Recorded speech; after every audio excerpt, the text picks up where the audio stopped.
அனைவருக்கும் வணக்கம். United Pandian empire IAS academy உங்களை வரவேற்கிறது.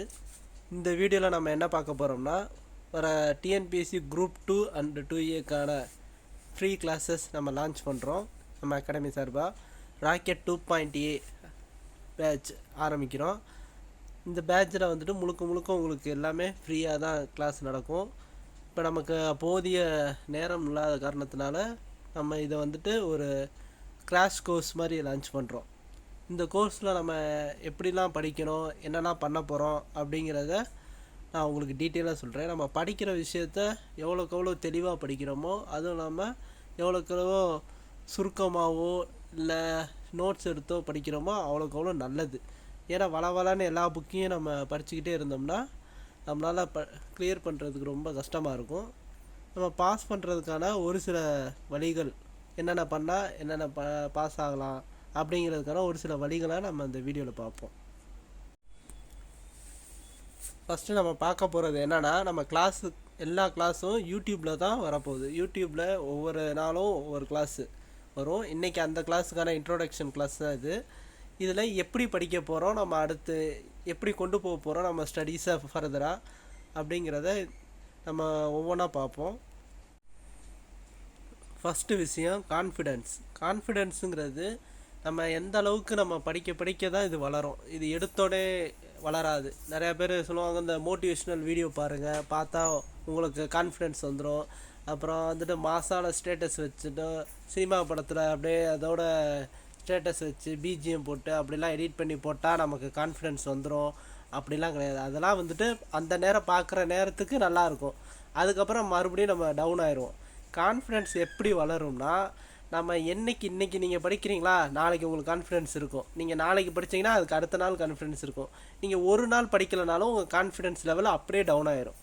அப்போ நம்ம இன்றைக்கி கான்ஃபிடென்ஸ் நமக்கு இருக்கணும்னா நம்ம நேற்று படிச்சிருக்கணும். ஸோ நம்ம எந்த அளவுக்கு கான்ஃபிடென்ஸ் வளர்க்குறோமோ அவ்வளோக்கு அவ்வளவு நம்ம டெய்லியும் ஒவ்வொரு நாளும் ஒவ்வொரு விஷயத்தா முடிச்சுக்கிட்டே போய்கிட்டே இருக்கும். அடுத்து முக்கியமாக நம்ம பார்க்க போகிறது என்னதுன்னா பிளானுங்கிறது என்னென்னா, என்ன படிக்க போகிறோம், எப்படி படிக்க போகிறோம், இதுதான் பிளானு. சில பேர் பிளான் போடுவாங்க. எப்படின்னா 2 மாதம் எக்ஸாம்னா 2 மாதத்துக்கும் அப்படியே டெய்லியும் பிளானும் இருக்கும். இன்றைக்கி வந்துட்டு இந்திய அரசியலமைப்பு, பாலிட்டியில் இந்திய அரசியலமைப்பு, அடுத்து வந்துட்டு மத்திய அரசு, மாநில அரசு அப்படின்னு ஒவ்வொரு நாளாக பிளான் இந்த மாதிரி ஷெட்யூல் போட்டிருப்பாங்க. இப்போ ஒரு நாள் நம்மளால் படிக்க முடியலன்னா அந்த பிளான் அப்படியே வேஸ்ட் ஆயிரும். அப்போ நமக்கு டவுட் வரும், எப்படி விட்டதுலேருந்து கண்டினியூ பண்ணுறதா இல்லை அன்னைக்குரிய பிளானை கண்டினியூ பண்ணுறதா. அதனால் அது படிக்கிறதுங்கிறது ஒவ்வொரு ஆளை பொறுத்து இருக்குது. அதனால் ஃபஸ்ட்டு நம்ம நெக்ஸ்ட்டு முக்கியமான விஷயம் என்னென்னா ஸ்ட்ராட்டஜினா ஒன்றும் இல்லை. ஒரு கொஸ்டின் கேட்குறாங்கன்னா அதை எப்படி அப்ரோச் பண்ணணும், அதுக்கேற்ற மாதிரி எப்படி படிக்கணுங்கிறது தான் ஸ்ட்ராட்டஜி. இப்போ எக்ஸாம்பிளுக்கு ப்ரீவியஸ் இயர் கொஸ்டின் நம்ம எடுத்துக்கிட்டோம்னு வச்சுக்கோங்களேன். அதில் காந்தியை பற்றி நம்ம பார்க்குறோம். காந்தியை பற்றி பார்த்தோம்னா காந்தியை சுற்றி தான் கேள்வி கேட்பாங்க. அது வந்துட்டு காந்தி என்னென்ன பண்ணார், சவுத் ஆஃப்ரிக்காவிலேருந்து வந்து இந்தியாவில் என்னென்ன இயக்கங்கள் நடத்தினார், எதுக்கு தலைமை தாங்கினார், அந்த மாதிரி தான் கேட்பாங்க. காந்தியோட பர்சனல் லைஃபோ, அவங்களோட அப்பா அம்மா, அவங்கள பற்றிலாம் கொஸ்டினே இருக்காது. ஸோ நம்ம காந்தியோட ஆர்டிக்கல் எடுத்து படிக்கணுங்கிற அவசியம் இல்லை. காந்தி என்னென்ன சாதனை பண்ணியிருக்காரு அப்படிங்கிறத மட்டும் பார்த்தா போதும். அதே போல் தான் பெரியாரை பற்றி கொஸ்டின் இல்லாமல் இருக்கவே இருக்காது. பெரியார் எப்போவுமே கொஸ்டினில் இருப்பார். அப்போ பெரியாரோட பத்திரிகைகள், பெரியாரோட இயக்கம், சுயமரியாதை இயக்கம், இந்த மாதிரி தான் கொஸ்டின் வந்துக்கிட்டே இருக்கும். ஸோ நம்ம பெரியாரை பற்றி நம்ம டீட்டெயிலாக நெக்ஸ்ட்டு பார்த்தோம்னா வே ஆஃப் ஸ்டடிங்கிறது நம்ம படிக்கிற முறை அப்படின்னு ஒன்று இருக்குது. இப்போ எல்லாருமே எல்லாத்தையும் ஒரே நேரத்தில் படிக்க முடியாது. அதுக்குன்னு ஒரு டைமிங் இருக்குது. இப்போ ஜிஎஸ்னால் மற்ற நேரத்தில் கூட படிக்கலாம், ஏன்னா அது உள்ள மண்டைக்குள்ளே ஏற்றுறது. இப்போ தூக்கம் வருது, தூக்கம் போகிற நேரத்தில் நம்ம என்ன படித்தாலும் மண்டைக்குள்ளே ஏறாது. அப்போ அந்த மாதிரி நேரத்தில் மேக்ஸுங்கிறது உள்ளதை வெளியே கொண்டு வர்றது தான் மேக்ஸு. அப்போ நீங்கள் மேக்ஸ் போட உங்களுக்கு தூக்கம் போகும். மேக்ஸில் சரியான ஆன்சர் வந்துச்சுன்னா உங்களுக்கு கான்ஃபிடென்ஸ் வரும். தப்பாக போனால் தான் நமக்கு கடுப்பாகி அதை மூடி வச்சுருவோம். முடிஞ்ச வரைக்கும் தூங்க போகிற நேரத்தில் உங்களுக்கு தெரிஞ்ச மேக்ஸாக ப்ராக்டிஸ் பண்ணிங்கன்னா அது உங்களுக்கு யூஸ்ஃபுல்லாக இருக்கும். அடுத்த விஷயம் என்கேஜ்டு ஒன்றும் இல்லை. நம்ம எப்போவுமே படிப்பு சம்மந்தமாக தான் இருக்கணும். அப்போ தான் வந்துட்டு நமக்கு எதாக இருந்தாலும் அந்த ரிலேட்டடாக தான் இருக்கணும். இப்போ நம்ம யாரு கூடயாவது பேசுகிறோம் வைக்கிறோம்னாலும் அவங்க முடிஞ்ச வரைக்கும் நம்ம படிப்புக்கு என்ன அளவுக்கு ரிலேட்டடாக இருக்கோ அந்த மாதிரி தான் பேசணும். சும்மா தேவையில்லாத வெட்டி கதைகள் அதெல்லாம் ஃப்ரெண்ட்ஸ் கூட பேசுகிறத தவிர்த்துக்கிட்டு, படிக்கிற இப்போ குரூப் ஸ்டடியில் நீங்கள் படிக்கிறீங்கன்னா தேவையில்லாத கதைகள் அதெல்லாம் பேசக்கூடாது. படிக்கிற சம்மந்தமாக மட்டும்தான் பேசணும். அடுத்து ஹேண்ட்லிங் சோசியல் மீடியா அப்படின்னா ஒன்றும் இல்லை. இப்போ நம்ம சோசியல் மீடியாவை நிறையா நம்ம முக்கியமான விஷயத்துக்கு பயன்படுத்தாமல் தேவையில்லாத விஷயத்துக்கு தான் பயன்படுத்துகிறோம். ரீல்ஸ் பார்க்குறது, படம் பார்க்குறது, இந்த மாதிரி வெப் சீரிஸ் இந்த மாதிரி தான் நம்ம பயன்படுத்திக்கிட்டு இருக்கோம். முடிஞ்ச வரைக்கும் வந்துட்டு நீங்கள் யூடியூப்லேயோ இன்ஸ்டாகிராம் எதில் இருந்தாலும் சேனல், அதாவது உங்கள் டிஎன்பிசி சம்மந்தமாக சப்ஸ்கிரைப் பண்ணி வச்சுக்கிட்டிங்கன்னா அந்த வீடியோவே வந்துக்கிட்டே இருக்கும்.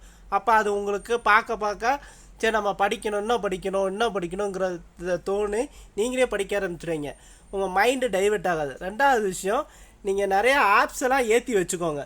நிறைய ஆப்ஸ் ஏற்றி வச்சுக்கிட்டிங்கன்னா, அதாவது எந்த மாதிரி ஆப்ஸ்னால் கொஸ்டின் ஆப்ஸ் தான் சொல்கிறேன். கொஸ்டின் ஆப்ஸை நீங்கள் ஏற்றி வச்சுக்கிட்டிங்கன்னா தூங்க போகிற நேரத்தில் இல்லை சாப்பிட்ற நேரத்தில் உங்களுக்கு சின்ன சின்ன பிரேக் கிடைக்கிறப்ப அந்த கொஸ்டின் ஆப்பில் உள்ள கொஸ்டின்ஸ்லாம் சால்வ் பண்ணி பார்த்தீங்கன்னா அதுவே உங்களுக்கு டெஸ்ட்டு ப்ளஸ் ரிவிஷன் மாதிரி உங்களுக்கு ஆயிரும். அதனால் அந்த மாதிரி ஆப்பை யூஸ் பண்ணுங்கள். நெக்ஸ்ட்டு ரோல் மாடல் நம்ம எல்லாருக்கும் தேச தலைவர்கள் இல்லை சில தலைவர்களாக ரோல் மாடலாக இருப்பாங்க. எனக்குமே அப்துல் கலாம் ஐயா, அப்புறம் நேதாஜி சுபாஷ் சந்திர போஸ், இவங்க தான் ரோல் மாடல்.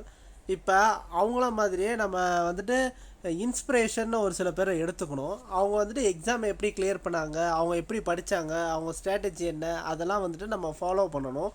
அதுக்கு தான் நம்ம ஒரு இன்ஸ்பிரேஷனாக ஒவ்வொரு ஆளுக்கு ஏற்ற மாதிரி ஒருத்தவங்களை எடுத்துக்கணும். இப்போ இந்த ஃபோட்டோவில் பார்க்குறீங்களே, இவங்க தான் பூர்ண சுந்தரி அக்கா. இவங்க மதுரை மணிநகரை சேர்ந்தவங்க. இவங்க வந்துட்டு யூபிஎஸ்சி சிவில் சர்வீஸ் எக்ஸாம் 2019 286வது ரேங்க் எடுத்து கிளியர் பண்ணியிருக்காங்க. இவங்க வந்து விசுவலி இம்பேர்டு, அதாவது பார்வையற்றவங்க. இவங்க படித்த முறையை நீங்கள் கேட்டிங்கன்னா ரொம்ப ஆச்சரியப்படுவீங்க. இவங்க எப்படி படித்தாங்கன்னா, இவங்க அம்மா வந்துட்டு புக்கில் உள்ளதை அப்படியே ரீட் பண்ணுவாங்களாம். இதை வந்துட்டு இவங்க கேட்டு படிச்சிருக்காங்க. அப்போ பார்த்துக்கோங்க, நம்மளால் ஒரு விஷயம் வந்துட்டு இப்போ நம்ம ஒரு விஷயத்தை பார்த்து படிச்சிடறப்ப இது நம்ம புரிய மாட்டேங்குது, ரொம்ப கஷ்டமாக இருக்குது, இது மண்டைக்குள்ளே ஏற மாட்டேங்குது அப்படின்னு நம்ம அதை படிக்காமல் விட்ருவோம், இல்லை பிடிக்காது, அந்த மாதிரி இருக்கிறப்ப இவங்க எவ்வளோ ஆர்வம் இருந்தால் அவங்க படிக்கிறத வச்சு இவங்க வந்துட்டு அதை இமேஜின் பண்ணி இது வந்துட்டு இப்படி தான் படிக்கணும், இதோட கண்டினியூஷன் இப்படி தான் இருக்கும் அப்படின்னு இவங்க வந்துட்டு அவங்க அம்மா சொல்லி கொடுக்குறத வச்சு இவங்க தெரியும். அவங்க அம்மா வந்துட்டு ஒரு ஹவுஸ் ஒய்ஃப். அப்போ அவங்களோட வந்துட்டு ரீடிங் மெத்தடு வந்துட்டு வந்துட்டு நார்மலாக தான் இருக்கும்.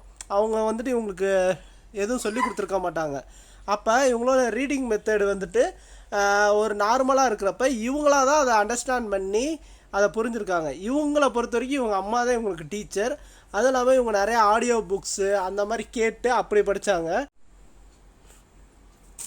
ஃபைனலாக நம்ம பார்க்க போகிறதுனா சக்ஸஸ் எப்போவுமே எப்படி கிடைக்கும்னா, இப்போ நம்ம ஒரு விஷயத்தை எதையும் எதிர்பார்க்காமனா டெய்லியும் நான் அதை படிக்க போகிறேன், படிச்சுக்கிட்டே தான் இருப்பேன், இன்றைக்கி நான் இந்த இதை முடிக்கணும், இந்த பாடத்தை முடிக்கணும் அப்படின்னு நம்ம டெய்லியும் படிச்சுக்கிட்டே இருந்தோம்னா ஒரு நாள் வந்துட்டு எல்லாத்தையும் முடிச்சிருவோம். அப்போ வந்துட்டு அதுக்கான பலன் வந்துட்டு நமக்கு எக்ஸாமில் ரிசல்ட்டாக வந்துட்டு அது கன்வே ஆகி கிடைக்கும். ஸோ நம்ம எந்த விஷயத்தையும் எதிர்பார்க்காம நான் டெய்லியும் படிக்கிறத மட்டும்தான் ஃபோக்கஸ் படிப்பேன் அப்படிங்கிற மாதிரியே நீங்கள் போயிட்டீங்கன்னா ஈஸியாக வந்துட்டு அந்த சக்ஸஸை அடைஞ்சிடலாம். உதாரணத்துக்கு இப்போ என்னால் வந்துட்டு இப்போ பிளான் பண்ணதுக்கு முன்னாடியே கிளாஸஸ் ஸ்டார்ட் பண்ணுற மாதிரி ஆயிடுச்சு. அதனால் போதிய டெக்னிக்கல் எக்யூப்மெண்ட்ஸோ இல்லை டெக்னாலஜியோ வந்துட்டு அதை என்னால் கொடுக்க முடியல. இனி வர வீடியோவில் நான் என்னால் கொண்டு வந்துடுறேன். ஸோ நான் அதுக்காண்டி வெயிட் பண்ணிக்கிட்டே இருந்தோம்னா கிளாஸ் நாளும் போகும், நமக்கான படிக்கிற மைண்ட் செட்டு அதுவும் மாறலாம். ஸோ வந்துட்டு நம்ம டெய்லியும் வந்துட்டு கிளாஸ் பார்க்க தான் போகிறோம். அதனால் தாமதத்துக்கு மன்னிக்கணும்.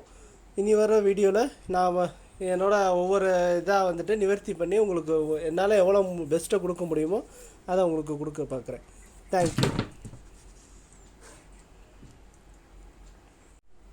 இந்த வீடியோ உங்களுக்கு பயனுள்ளதாக இருக்குன்னு நான் நம்புகிறேன். இந்த மாதிரி யாராச்சும் குரூப் 2க்கு ப்ரிப்பேர் பண்ணிக்கிட்டு இருந்தாங்கன்னா அவங்களுக்கு இதை ஷேர் பண்ணுங்கள். நம்ம அகாடமி சார்பாக அவங்களுக்கு இந்த கிராஷ் கோர்ஸை இலவசமாக நம்ம டீச் பண்ணிக்கிட்டு இருக்கோம். இதில் நோட்ஸு, ப்ரீவியஸ் இயர் கொஸ்டின்னு, டெஸ்ட்டு அதெல்லாம் வரும். நம்ம படிக்க அதெல்லாம் ஆட் ஆகிக்கிட்டே இருக்கும். அதனால் இந்த வீடியோவை யாருக்கு பயனுள்ளதாக இருக்கோ அவங்களுக்கு ஷேர் பண்ணுங்கள். உங்கள் ஆதரவுக்கு நன்றி.